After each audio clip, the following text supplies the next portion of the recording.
I decided to arrive early for Christmas dinner. When I knocked on the door, my son shouted, "Go away, Mom! My fiancé doesn't want you here. Only important people today." I walked away in silence, with class. The next morning, he called me. "Mom, I need the keys to the beach house." I took a deep breath and said 5 words he will never forget. "I'm glad to have you here. Follow my story until the end and comment the city you're watching from so I can see how far my story has reached."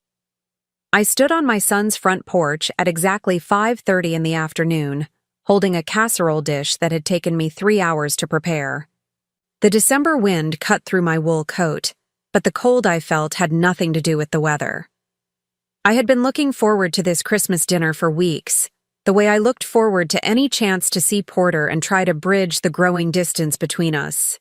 The house looked different somehow. More expensive, new outdoor furniture on the porch, holiday decorations that must have cost hundreds of dollars, everything perfectly arranged like a magazine spread. I wondered how Porter could afford all this on his teacher's salary, but I pushed the thought away. He was 34 years old and capable of managing his own finances. I rang the doorbell and waited, adjusting my grip on the heavy dish. Through the frosted glass, I could see movement inside. Warm light spilled from the windows, and I caught glimpses of other people moving around. My heart lifted slightly. Maybe this Christmas would be different. Maybe Mason would finally accept me as part of the family. The door opened, but instead of the warm greeting I hoped for, Porter appeared with an expression I had never seen before. His face was flushed, his jaw set in a hard line that reminded me uncomfortably of his father when he was angry. But Porter had never looked at me that way before. "Mom?" he said, not moving aside to let me in. "What are you doing here?" The question hit me like a physical blow. I blinked, certain I had misunderstood. "I'm here for Christmas dinner, sweetheart. We talked about this last week." "No, we didn't." His voice was flat, dismissive. Behind him, I could hear laughter and conversation, the clink of glasses, the warm sounds of a family gathering that I was apparently not part of. "Porter, I brought the green bean casserole you always loved, the one with the crispy onions on top." My voice sounded small, uncertain. I hated how desperate I sounded, but I couldn't help it. He glanced at the dish in my hands with something that looked almost like disgust. "Mom, I need you to leave." The words hung in the air between us. I felt my stomach drop, that terrible sensation of falling that comes with shock. "I don't understand. What did I do wrong?" "You just can't be here today, okay?" He stepped further into the doorway, blocking my view of the interior completely. Mazine has worked really hard to make this perfect, and she doesn't want any drama. Drama. As if my presence alone constituted drama.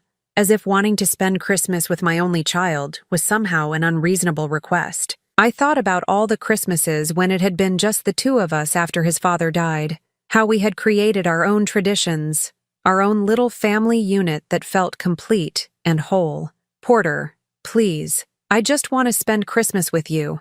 I won't cause any problems, I promise." From somewhere behind him, I heard Mazine's voice, though I couldn't make out the words.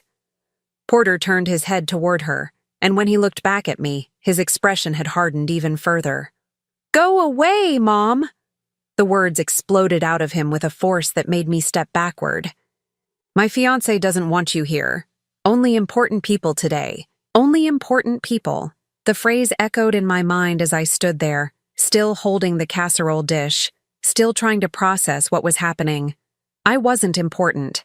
To my own son, on Christmas, I wasn't important enough to be included in his celebration. I could hear more voices inside now, other family members or friends who had been deemed worthy of inclusion, people who mattered, people who weren't me.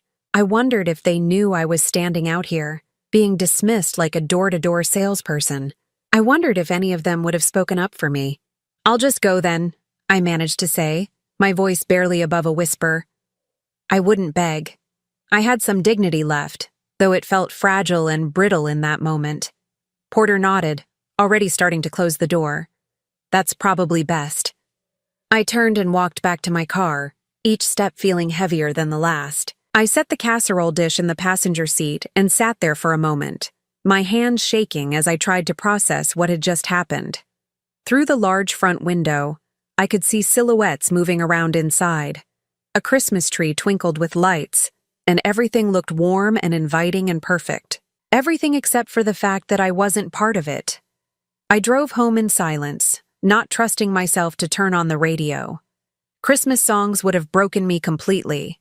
Instead, I focused on the road, on the familiar route back to my small house that suddenly felt smaller and emptier than it ever had before. At home, I sat in my living room with my own modest Christmas tree and tried to understand where everything had gone wrong. When had I become the enemy? When had my love for Porter become something unwelcome and burdensome? When had Mazine convinced him that his own mother wasn't worth a seat at their Christmas table? I thought about calling my sister Margaret, but she lived 3 states away and had her own family obligations. Besides, how do you explain that your only child has decided you don't matter anymore? How do you put that kind of rejection into words that don't make you sound like a complete failure as a mother? The phone didn't ring all evening. No call from Porter to apologize, no explanation, nothing. I went to bed early, but sleep wouldn't come. Instead, I stared at the ceiling and tried to figure out when exactly I had lost my son. What I didn't know then was that this moment, this devastating rejection, was about to become the catalyst for discoveries that would change everything. The phone rang at 7:45 in the morning, jolting me from the first real sleep I had managed to get since Christmas night. I had spent the past week in a strange state of suspended animation, going through the motions of my daily routine, while trying to process the reality of what had happened. I reached for the phone, still groggy, and saw Porter's name on the caller ID. My heart leaped with hope. Maybe he was calling to apologize. Maybe he had realized how cruel he had been. Maybe Christmas dinner had made him miss me after all. "Porter?" I answered, probably too quickly, probably sounding too eager. "Mom, I need the keys to the beach house." Not hello, not how are you, not I'm sorry about Christmas.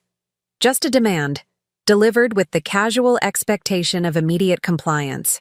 I sat up straighter in bed, suddenly wide awake. The beach house keys?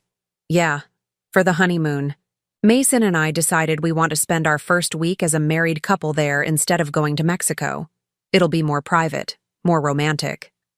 His tone was matter-of-fact, as if he were discussing the weather. I pressed my lips together, a strange mix of emotions swirling in my chest. "When is the wedding?" "June 15th. I thought I told you." He hadn't told me. In fact, this was the first I was hearing any concrete details about their wedding plans. "So can you drop the keys by this weekend? Mazine wants to check the place out, maybe do some redecorating before we use it." Redecorating. She wanted to redecorate a house she had never seen, for a honeymoon in a place she had never been, using keys from a woman she had convinced my son to exile from his life. The audacity was breathtaking. "Porter, we need to talk about Christmas." "Mom, please. I don't want to rehash all that drama. What's done is done." He sighed heavily, as if my hurt feelings were an inconvenience he didn't have time to deal with. "Look, I know Mazin came on a little strong, but she was just trying to make everything perfect for our first Christmas as an engaged couple. You understand, right?" No, I didn't understand. I didn't understand how my presence would have ruined anything. I didn't understand why a woman who claimed to love my son would demand that he choose between her and his mother. I didn't understand how the little boy who used to climb into my lap when he was scared had grown into a man who could dismiss me so easily. "She doesn't want me at the wedding, does she?" The question slipped out before I could stop it. Porter was quiet for a long moment. When he spoke, his voice was softer but no less devastating. "Mom, it's going to be a small ceremony, just close family and really important people. You know how expensive weddings are these days. Close family, really important people." Again with the message that I didn't qualify. I felt something shift inside me, a cold clarity replacing the desperate hope I had been clinging to. "I see. So, about those keys, tell me something, Porter. Who do you think owns the beach house?" "What do you mean?" For the first time, he sounded uncertain. "I mean exactly what I asked. Who owns the house you want to use for your honeymoon?" "Well, Dad left it to us when he died. It's been in the family for years." His voice carried that same casual certainty that had marked his demand for the keys. I almost laughed. "Almost. Your father left it to us?" "Yeah, family property. I mean, technically it might still be in your name for tax reasons or whatever, but it's family property. Our property. Our property. Family property. Tax reasons." I could almost see the conversation where Mazine had planted these ideas. The careful way she must have framed the discussion to make Porter believe that everything his parents had built belonged to him by right. That I was merely a caretaker, a placeholder, holding things in trust until he was ready to claim his inheritance. "Porter, your father died when you were 12 years old. We lived in a rented apartment until you graduated high school. I bought the beach house 6 years ago with money I earned working double shifts at the hospital and investing every spare penny I could save." Silence. "I bought it so we would have a place to make memories together. I put your name on nothing because I wanted you to earn your own way in life, to build your own success. But I always imagined that someday, when you were ready, we would share it as a family." More silence. "That house represents 15 years of saving, of sacrifice, of working weekends when I wanted to be home with you. I bought it with money that came from selling my grandmother's jewelry, from working holidays when other mothers were home with their children, from living modestly so I could build something for our future. Mom, I didn't know." His voice was smaller now, uncertain. "No, you didn't know because you never asked. You assumed. You let someone convince you that you were entitled to the fruits of my labor without even having the courtesy to wonder where they came from." I could hear him breathing on the other end of the line, probably trying to figure out how to navigate this conversation, probably wondering how much Mason knew about our actual financial situation. "Look, Mom, maybe we can work something out, like a rental situation or whatever. Mason has her heart set on that house for the honeymoon." A rental situation. He was offering to rent from me the house I had bought with the intention of sharing with him. The house I had always assumed would someday be part of his inheritance, back when I believed I would be part of his life long enough to leave him an inheritance. "I need to think about this, Porter." "Think about what? It's just for a week. We're family." Family. The word sat heavy between us, loaded with all the irony of recent events. Family. The people who were too important to include me in Christmas dinner were now family when they wanted something from me. "I'll call you back," I said quietly. "When?" "Because Mason really wants to see the house this weekend, and if we can't use it, we need to start looking at other options." The urgency in his voice, the casual assumption that I would accommodate their timeline, the complete lack of acknowledgement for what he had put me through just days before. It was all there, laid out like a roadmap of how little I mattered in his world. I said, "I'll call you back, Porter." I hung up before he could respond, my heart pounding with an emotion I couldn't quite name. It wasn't anger exactly, though there was some of that. It wasn't sadness, though that was there too. It was something cleaner, sharper. It was clarity. I sat there in my bedroom, morning light streaming through the windows, and began to see the full scope of what had been happening. This wasn't just about Christmas dinner. This wasn't just about wedding invitations or honeymoon plans. This was about a fundamental misunderstanding of our relationship, one that had been carefully cultivated and nurtured by someone who saw me as an obstacle to be removed. For the first time since that terrible night on Porter's porch, I smiled. After hanging up on Porter, I sat in my kitchen with a cup of coffee that had gone cold while my mind traveled back through the years. How had we gotten to this point? When had my son become a stranger who felt entitled to property he had never earned, never even asked about? The answer, I realized, lay in my own choices. In my determination to raise an independent, self-sufficient man, I had hidden too much of my own story. I had been so focused on not creating a spoiled child that I had failed to help him understand the value of what we had built together. It started after David died. Porter was 12, still small for his age, still needing his mother to check for monsters under the bed. I was 38 and completely terrified. David's life insurance had covered the funeral and paid off our small debts, but there was nothing left for the future.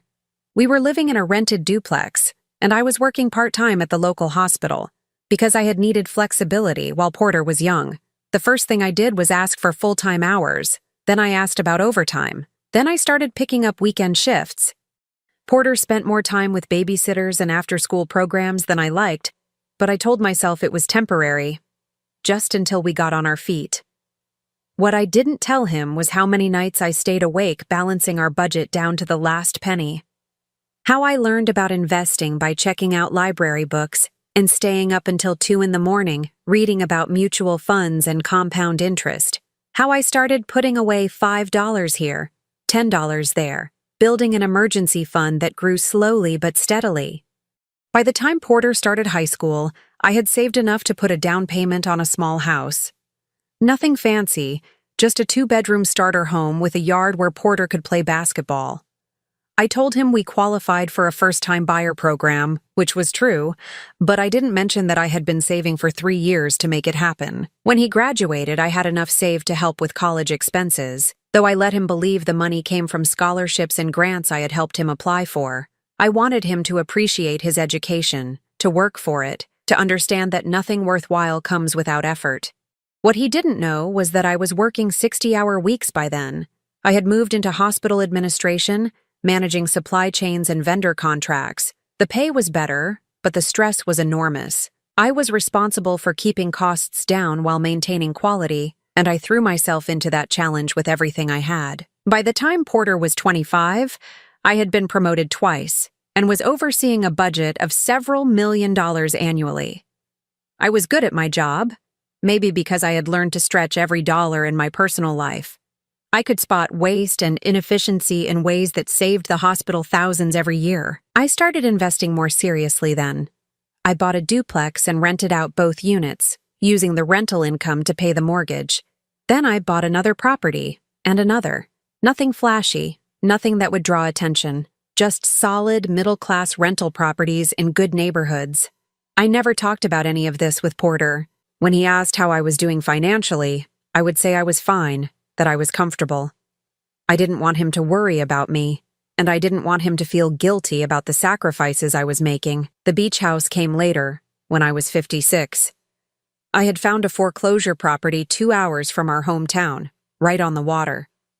The house needed work, but the location was perfect, and I could see the potential. I spent 6 months renovating it myself, learning to tile bathrooms and refinish hardwood floors from YouTube videos. Porter was busy with his own life then, finishing his teaching degree and starting his career.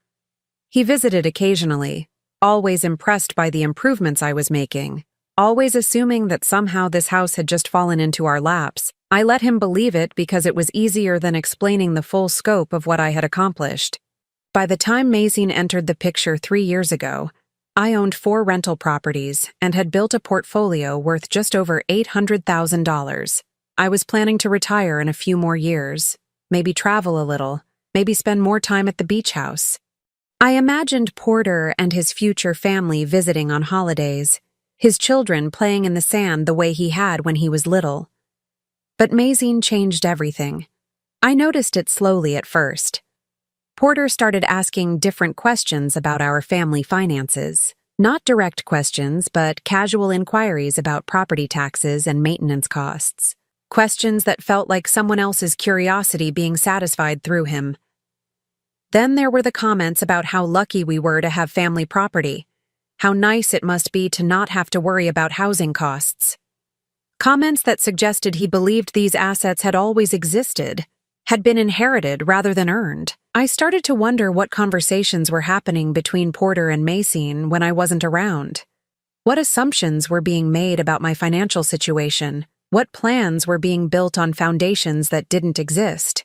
The wedding planning confirmed my suspicions. Mason had very specific ideas about what their wedding should look like, expectations that far exceeded what Porter could afford on his teacher's salary. When I gently suggested some budget-friendly alternatives, Porter brushed off my concerns. "Don't worry about it, Mom.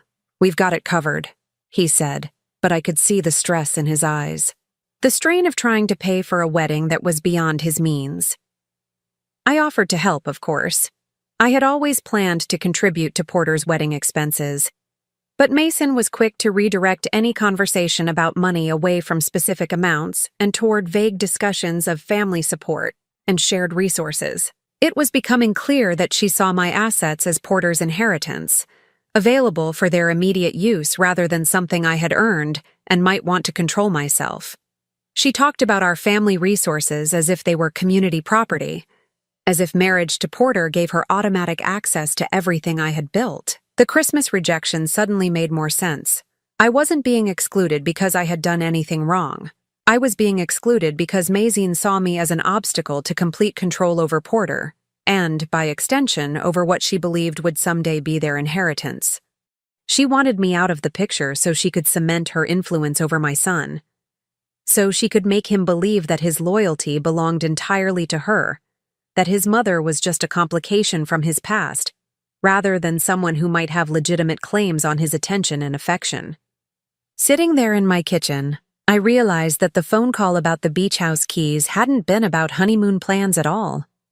It had been a test, a way of confirming how much control Mason had established, how completely she had convinced Porter that my assets were really his assets, held in trust until he was ready to claim them. The assumption that I would simply hand over keys to a property worth $350,000, that I would allow them to redecorate it to their tastes, that I would accommodate their timeline without question.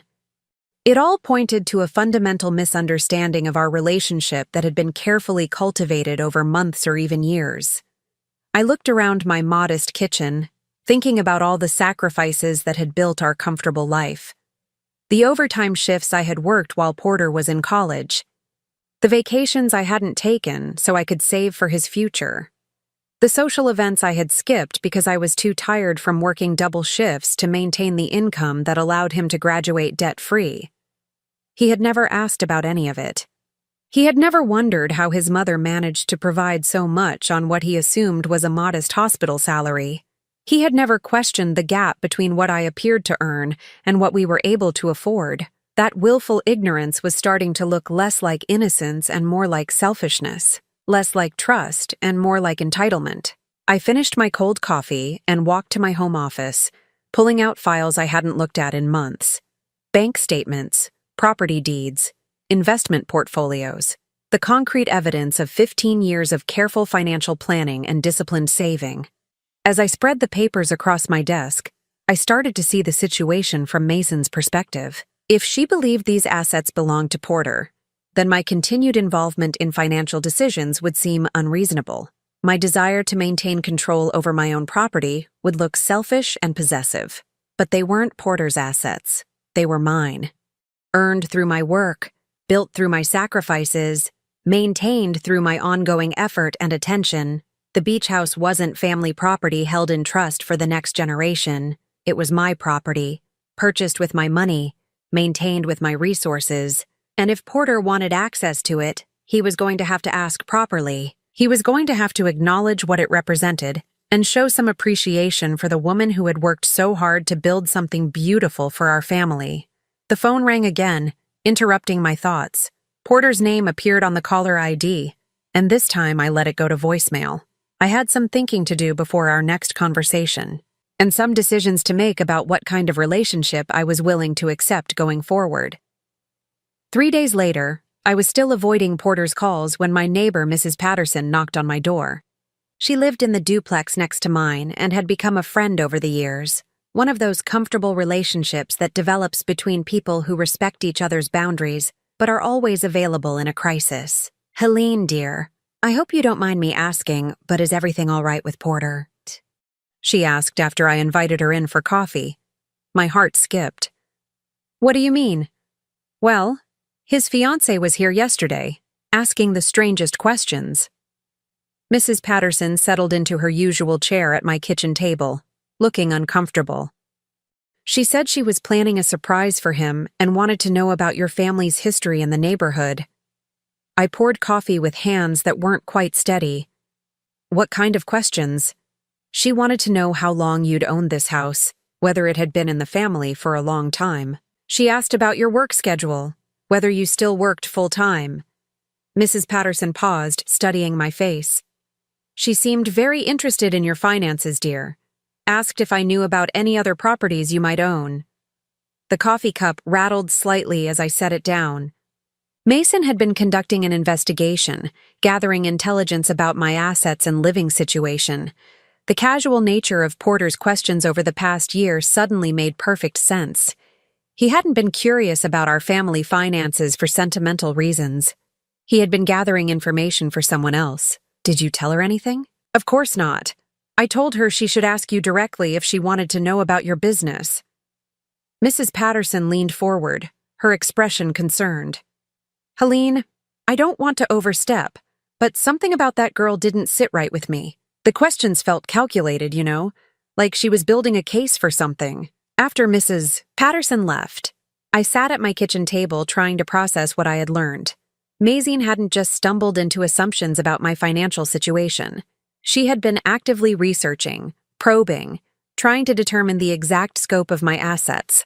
That evening, I decided to do some investigating of my own. I had never looked closely at Mazine's social media presence, but I created a fake account and started scrolling through her posts from the past 2 years.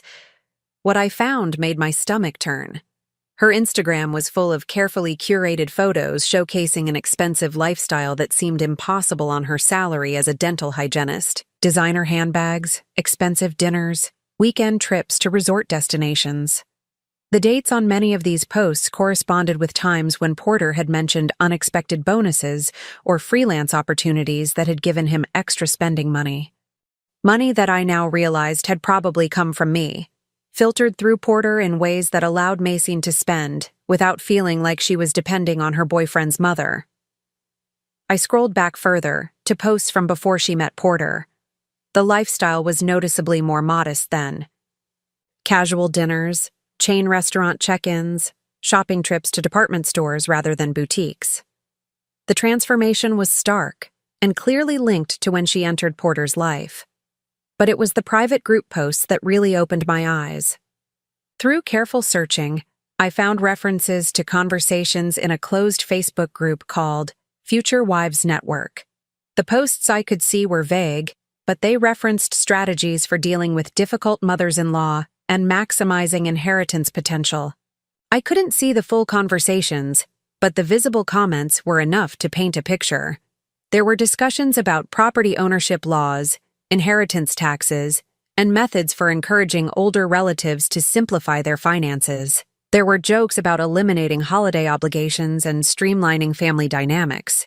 The most chilling post I found was from 8 months ago, shortly after Porter and Mason had gotten engaged. It was a celebration post about finally getting the ring, with several comments congratulating her on landing the right family and securing the future, not finding love or meeting her soulmate, securing the future. I closed my laptop, feeling sick. This wasn't a case of misunderstood family dynamics or poor communication. This was a deliberate campaign to separate Porter from his mother and position Mason as the primary beneficiary of what she assumed would be his inheritance. The Christmas rejection suddenly looked like a calculated move rather than an emotional outburst. By forcing Porter to choose between his mother and his fiancée during a major holiday, Mason had established her dominance and tested his loyalty. The fact that he had chosen her side so quickly and completely must have been a major victory. The phone call about the beach house keys was the next phase. Having established that Porter would prioritize her wishes over his mother's feelings, she was now testing whether that loyalty extended to financial resources. She was seeing how far she could push, how much she could claim without resistance. I thought about all the times over the past 2 years when Porter had seemed different during our conversations. More distant, more dismissive of family traditions, more focused on his immediate future with Mason than on maintaining his relationship with me. I had attributed it to normal growth, the natural process of a son establishing independence from his mother. I had tried to be understanding, to give him space to build his own life. But now I could see that his growing distance hadn't been natural development. It had been systematic manipulation. Mason had been working steadily to erode the bond between Porter and me, replacing family loyalty with romantic obligation. She had been patient and strategic, never pushing too hard too fast, always framing her requests in terms of love and commitment rather than greed and ambition. The wedding exclusion was the final test. If Porter would disinvite his own mother from his wedding to keep Mazine happy, then Mazine could be confident that she had complete control over him.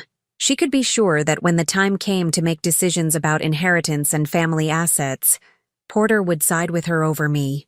What she didn't know was that there was no inheritance to claim. Porter had never been named as beneficiary on any of my accounts or properties.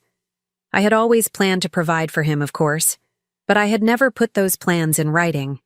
I had assumed we would have years to discuss our family's future, to make decisions together about how to handle my eventual estate. I had never imagined that someone would try to manipulate my son into cutting me out of his life in order to gain access to assets that existed only in her imagination.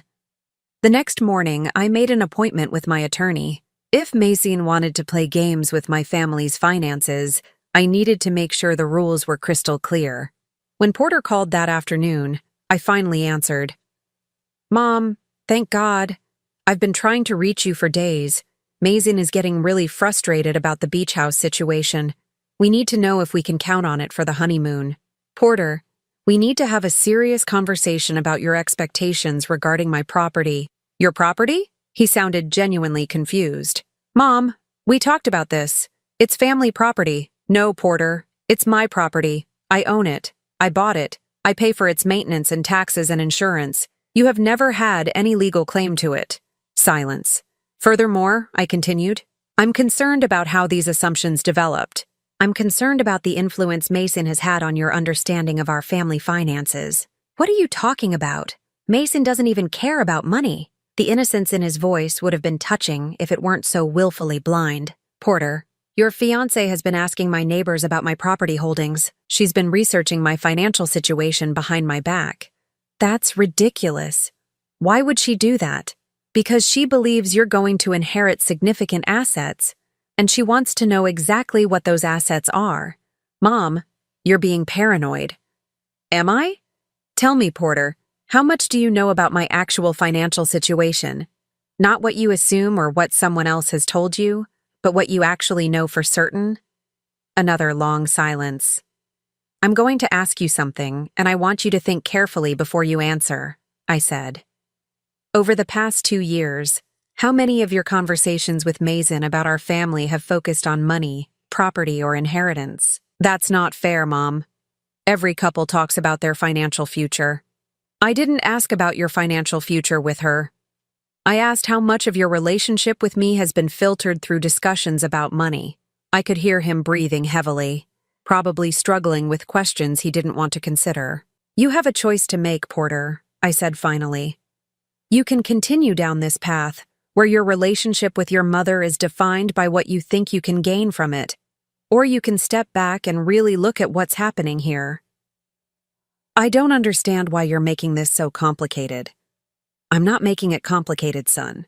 I'm making it clear." After I hung up, I sat in my quiet house and realized that the next phone call would determine everything. The call came exactly 1 week later, at 9:30 on a Tuesday morning. I had just returned from my attorney's office, where I had spent 2 hours updating my will and making some very specific changes to my estate planning. The manila envelope containing the new document sat on my kitchen counter, still warm from the printer. "Mom, we need to talk about the beach house situation.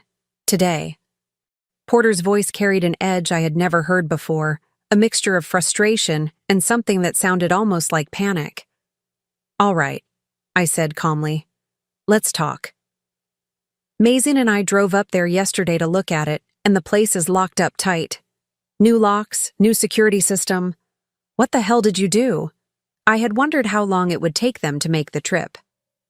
2 days ago, I had hired a locksmith and a security company to upgrade all the access points at the beach house. New deadbolts, new alarm system, new electronic locks that required a code I hadn't shared with anyone. I secured my property. "Your property? Mom, this is insane. That house has been our family retreat for years. You can't just lock us out. I can do whatever I want with my property, Porter. That's what ownership means. Don't play word games with me. You know what I mean." I did know what he meant. He meant that he had made promises to Mason based on assumptions about his access to my assets. He meant that someone he loved was disappointed in him because he couldn't deliver what he had implied he could provide. He meant that the comfortable fiction they had built about our family's resources was colliding with the reality of legal ownership. Porter, I need you to listen to me very carefully. I have never, at any point, given you legal ownership of or guaranteed access to the beach house. I have never put your name on the deed. I have never signed any documents transferring property rights to you. The assumptions you've been operating under are completely wrong. You're talking like a lawyer instead of my mother. I'm talking like someone who owns property and has the right to control access to it. The silence stretched long enough that I wondered if he had hung up. When he spoke again, his voice was quieter, but no less intense. What do you want, Mom? What's this really about? It's about respect, Porter. It's about acknowledgement. It's about the fact that your fiancé has been conducting a background investigation on my financial situation while systematically working to remove me from your life. That's not true. Your neighbor, Mrs. Patterson, told me about Mason's visit, about the questions she asked regarding my property holdings and work schedule. Did you know about that? Another pause. She was just trying to understand our family better. By interrogating my neighbors about my finances, without my knowledge or permission? She's going to be part of the family, Mom. She has a right to know about family resources. Family resources. The phrase hung in the air between us, loaded with all the wrong assumptions and entitlement it represented. This wasn't about family resources. This was about my resources, built through my work, maintained through my ongoing effort. Porter, let me ask you something. How much money do you think I'm worth? What kind of question is that? A simple one. You've been operating under the assumption that you have access to significant family assets. I want to know what you think those assets are. I don't know, Mom. I never thought about specific numbers. Yes, you have. You've been planning a honeymoon at a beach house worth $350,000. You've been talking about family property and shared resources. You must have some idea of what you think you're entitled to. Entitled? I'm not entitled to anything. But you're my mother, and I assumed that someday. Someday what? Someday I would inherit whatever you had built. That's how families work. That's how some families work, Porter. But inheritance isn't automatic. It's not guaranteed. It has to be given freely, by someone who chooses to leave their assets to people they trust and value. Are you threatening to write me out of your will? The question revealed everything. He wasn't calling because he missed our relationship or regretted the Christmas rejection. He wasn't calling because he wanted to repair the damage that had been done between us. He was calling because he was worried about his financial future. I'm not threatening anything, Porter. I'm clarifying reality. You have never been guaranteed an inheritance from me. You have never been named as a beneficiary on any of my accounts or properties. Those are privileges that have to be earned through relationship, through respect, through demonstrated care and consideration. I can't believe you're making this about money. I'm not making this about money, son. You are. This entire conversation started because you demanded access to a property worth hundreds of thousands of dollars. You called me to complain that I had secured my own house against unauthorized entry. You're upset because you can't deliver on promises you made to your fiancé about assets that were never yours to promise. That's not fair, and you know it. What's not fair is being excluded from your Christmas celebration and then being expected to hand over keys to my vacation home a week later. What's not fair is discovering that your fiancé has been researching my financial situation behind my back. What's not fair is being treated like a resource to be managed rather than a mother to be loved. I could hear him breathing heavily, probably trying to figure out how to salvage this conversation, how to get what he wanted without having to acknowledge what he had done wrong. Mom, I know we haven't handled things perfectly, but you're blowing this way out of proportion. Mason was just trying to plan for our future together. By planning my exclusion from that future, that's not what happened, isn't it? Tell me, Porter, what role did Mason envision for me in your married life? What place was I supposed to have in your family after the wedding? Silence. Let me guess. I was supposed to be the helpful grandmother who provides babysitting and financial support when convenient. but who doesn't interfere with important decisions or expect to be included in major celebrations. Mom, stop. I was supposed to be grateful for whatever scraps of attention you threw my way, while understanding that your real loyalty belonged to your wife and her preferences. You're putting words in my mouth. I'm describing the situation you created when you told me I wasn't important enough to attend your Christmas dinner. The fight went out of his voice suddenly, replaced by something that sounded almost like pleading. Mom, can we please just start over? Can we find a way to work this out? That depends entirely on what you're willing to acknowledge and change. What do you mean? I took a deep breath, knowing that what I said next would determine the entire future of our relationship. I mean that if you want a relationship with me going forward, it has to be based on mutual respect and genuine affection, not on what you think you might inherit from me someday. I never said it was about inheritance. You didn't have to say it, Porter. Your actions spoke clearly enough. I looked at the envelope from my attorney's office, thinking about the documents inside. The new will that left everything to a scholarship fund I had established in Porter's father's name. The updated beneficiary designations on all my accounts. The trust documents that would ensure my assets went to causes I cared about, rather than to people who saw me as an obstacle to their financial security. Porter, I want you to understand something very important. As of yesterday, you are no longer mentioned in any of my estate planning documents. You will inherit nothing from me. The silence that followed was so complete, I wondered if the call had dropped. What did you just say? I said you inherit nothing from me. I've updated my will, my beneficiary designations, my trust documents. Everything I own will go to charity when I die. You can't be serious. I'm completely serious. I spent 15 years building something I hoped would benefit my family someday. But I've learned that my family sees those assets as their right rather than my gift. So I've chosen to give that gift to people who will actually appreciate it. Mom, please, you're upset and you're making decisions you'll regret. I'm making decisions based on how I've been treated and what I've learned about the people I thought loved me. This is insane. You can't punish me for the rest of my life because of one bad Christmas dinner. I'm not punishing you, Porter. I'm protecting myself.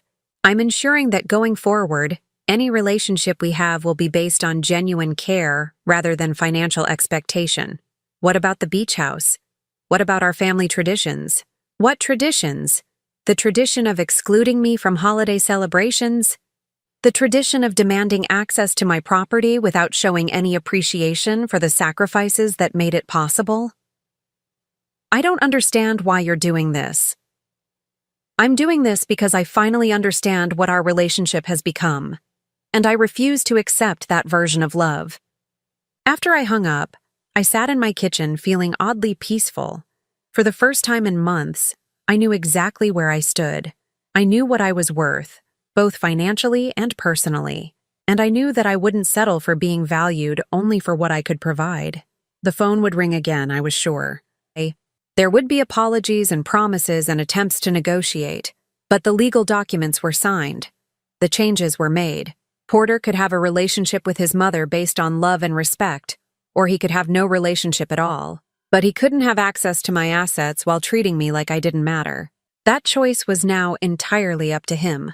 4 months passed before I heard from Porter again.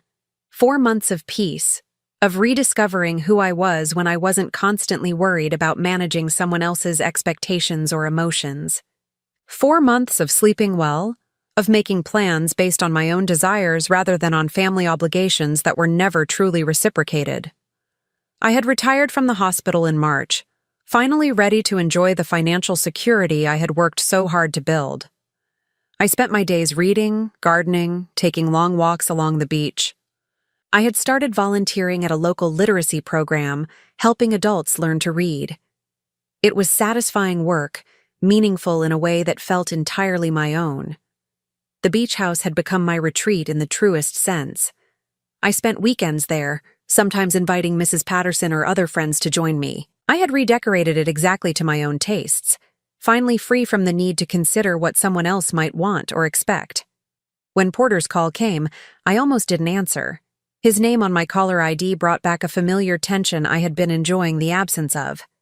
but something in me wanted to hear what he had to say after all this time. Mom? His voice sounded different, smaller somehow, less certain. Hello, Porter. I was wondering if we could talk. In person, I mean.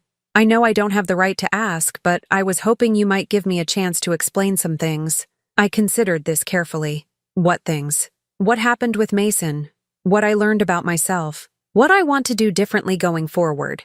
Where is Mason now? A long pause. We broke up 3 months ago. The engagement is off. I felt a flicker of something that might have been satisfaction, but I kept my voice neutral. I'm sorry to hear that. No, you're not. And you shouldn't be. You were right about her, Mom. You were right about everything. We met at a small cafe downtown, neutral territory that didn't carry the weight of family history or property ownership.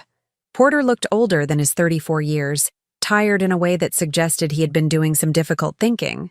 He waited until we both had coffee before speaking. I need to tell you what happened, and I need you to know that I'm not telling you this because I want anything from you. I'm telling you because I owe you the truth. I nodded, waiting. Mason left me the day after you changed your will. Apparently, she had been in contact with someone at your attorney's office, trying to get information about your estate planning. When word got back to her that I was no longer a beneficiary, she said there was no point in continuing our relationship. She told you that directly? She told me that she had been counting on financial security that was apparently never going to materialize. She said she couldn't afford to marry someone who was going to have to support his mother in her old age rather than inheriting from her. I almost laughed at the irony. Mason had been so focused on Porter's potential inheritance that she never realized I was perfectly capable of supporting myself. She also told me about the research she had been doing on our family finances. She knew about the rental properties, the investment accounts, all of it. She had been planning our entire financial future around assets that she assumed would eventually be ours. Porter stared into his coffee cup, his shoulders sagging. I was so stupid, Mom. I let her convince me that you were being possessive and controlling when you were just trying to maintain ownership of things you had earned. I let her make me believe that your desire to be included in our lives was somehow unreasonable. Why are you telling me this now? Because I spent 3 months being angry at you for ruining my relationship, and then I spent another 3 months realizing that you didn't ruin anything. You just revealed what was already there. He looked up at me, and I saw something in his eyes I hadn't seen in years. Genuine remorse, not the frustrated apology of someone who wanted something, but the deep regret of someone who truly understood what he had lost. I've been thinking about Christmas every day since Mason left. About standing in that doorway and telling my own mother she wasn't important enough to be included. About making you stand there holding a casserole you had made for us, while I rejected you like you were a stranger. It was a very painful night. It was unforgivable. I know that. I know there's probably no way to fix what I broke. But I needed you to know that I finally understand what I did. We sat in silence for a while. I studied my son's face, looking for signs of manipulation or calculation. I had become very good at spotting those things over the past year, but what I saw was exhaustion and genuine shame.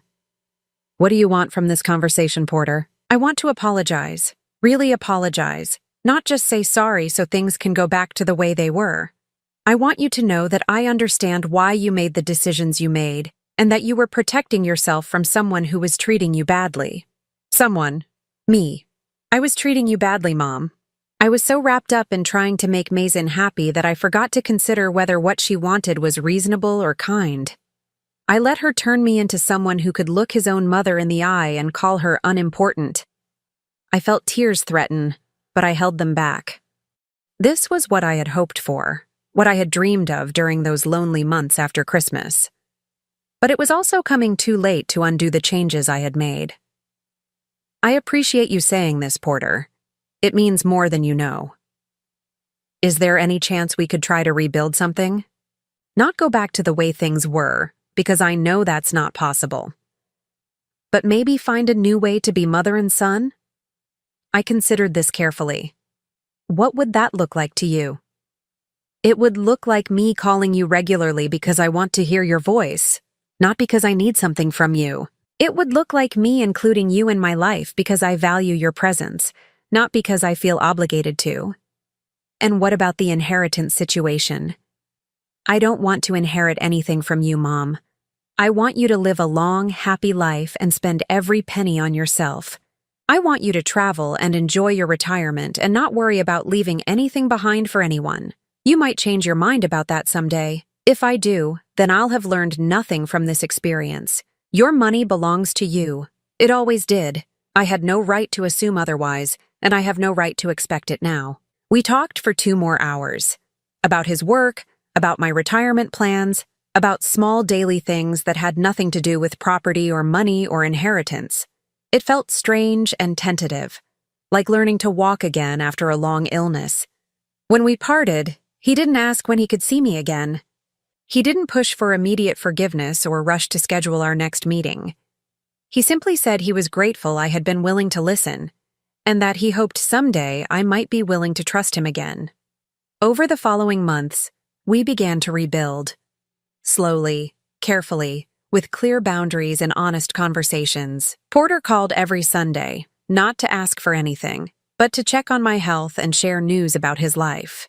He sent birthday cards and holiday greetings that focused on his love for me rather than on family obligations. He never asked about my will or my estate planning.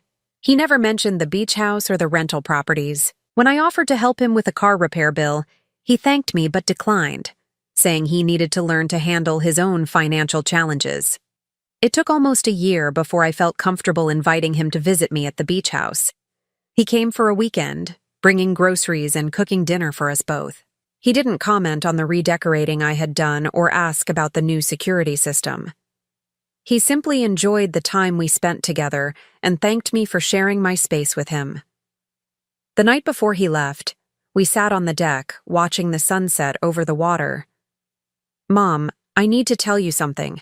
My heart clenched, wondering if he was about to reveal another manipulation, another hidden agenda.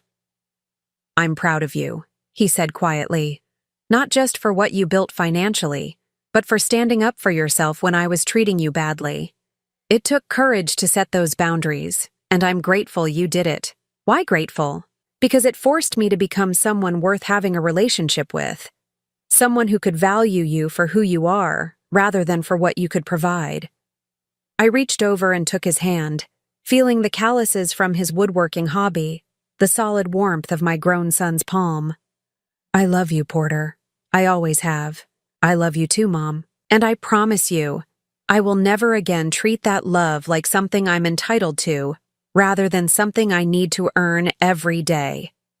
As we sat there in the growing darkness, listening to the waves crash against the shore, I realized that I had gained something more valuable than any inheritance I could have left behind. I had gained a son who chose to love me not because he had to, not because he hoped to benefit from it, but because he genuinely valued who I was as a person. It had taken losing everything for both of us to find what really mattered. And for the first time in years, I knew that whatever time I had left would be spent with people who truly wanted me in their lives. That was worth more than all the property and investments I had ever accumulated. It was the real legacy I had been building all along. Now I'm curious about you who listened to my story. What would you do if you were in my place? Have you ever been through something similar? Comment below. And meanwhile, I'm leaving on the final screen 2 other stories that are channel favorites, and they will definitely surprise you. Thank you for watching until here.